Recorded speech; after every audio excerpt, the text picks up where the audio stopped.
Hello and welcome to Rotted Reviews. And just the other day, I was contacted by a subscriber and friend of the channel, DC, who made a watch suggestion for me. He said, you gotta check out the 2022 movie, Feed Me, that he was extremely captivated and grossed out by this one. And it becomes a little bit relevant considering that I just recently reviewed the movie Ravenous. So as far as singular movie reviews, I'm 2 in a row on cannibal films now, which he did mention. He said, think of Ravenous on steroids with a sense of humor. So good enough. I was sold. I went ahead and checked out Feed Me. Written and directed by Adam Leader and Richard Oakes, whom I recognized as the filmmakers behind the 2020 film Hosts, which in my review of that, I rated 49 points out of 100. So kind of, mid-grade quality. So I was curious, based on DC's description of being captivated and grossed out, as well as these filmmakers that I was already,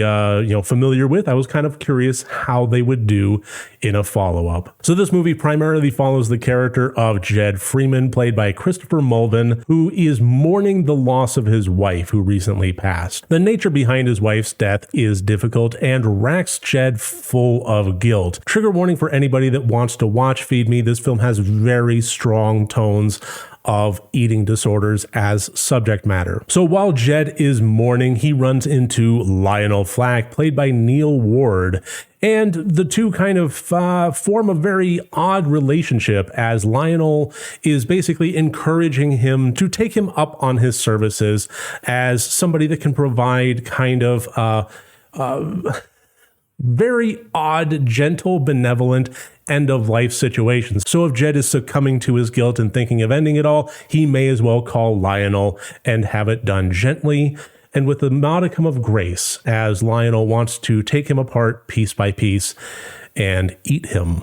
You wouldn't think that that would be an agreement that anybody would actually ever enter into, but for the sake of this movie, that's exactly what Jed does after a long period of consideration, hemming, hawing, so on and so forth. And to be fair, Lionel actually cuts a pretty good line as far as selling him the idea. That's one of the selling points of this film that I think honestly keeps a lot of the momentum going, is the character of Lionel and Neil Ward's portrayal of him as a very dynamic, engaging character that is definitely off. So yeah, that's basically the premise of the film, and things start to go haywire. Things start out haywire. Everything about this movie is haywire, but things start to go haywire for Jed in particular, as the situation is kind of progressing in the way that he expected, until Lionel starts to show some fractures in the stability image that he has made for himself in his pitch, and starts to kind of go down some worrisome roads. The whole thing is unhinged. The whole thing is gross. The whole thing takes place in kind of dirty, grimy house. It's the kind of grimy, scummy bathroom torture porn kind of thing that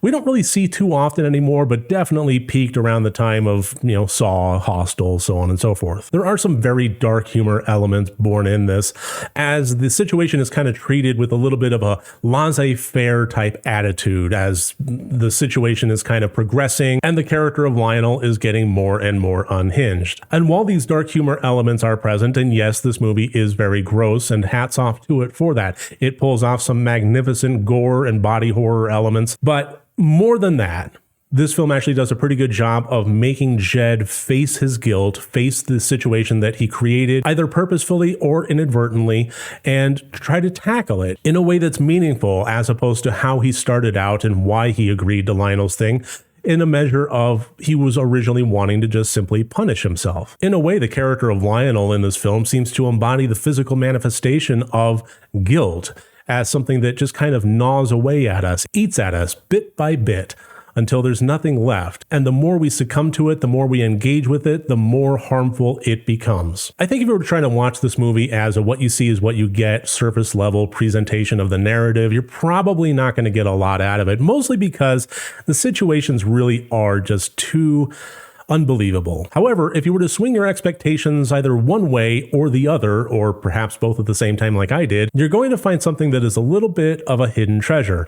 Either you're watching it purely on a body horror gore fiend level, which is not bad, I do that too, or you're watching it more on the subtextual meaning behind the narrative, and in that case, either way, this movie is going to deliver. This really does tackle some strong subject matter in a way that is subversive and thoughtful. I'm seeing a fair number of negative reviews, and a lot of them are based around, well, that character would never actually do that, and this situation is way too unbelievable. And I try not to say that anybody's opinion on their outlook of a piece of art is either right or wrong. It simply is how they felt about it. However, I do think it could be beneficial for anybody along those lines to look beyond the surface and find the film underneath the film of 2022's Feed Me. So I'm very grateful for DC to bring this one to my attention. If you have a movie you'd like to suggest to me, I can't promise I'll get to it, but please leave comments. I'd love to hear from you. I'll add it to my watch list. And, if my watch list is huge at this point, but if I can get to it, I will certainly make every effort. So that should about wrap up this review. So thank you very much for joining me here today. If you've seen Feed Me, please leave comments below. I'd love to hear your thoughts on it. And remember, next time you want to watch a horror movie, first make sure that it's good and rotted.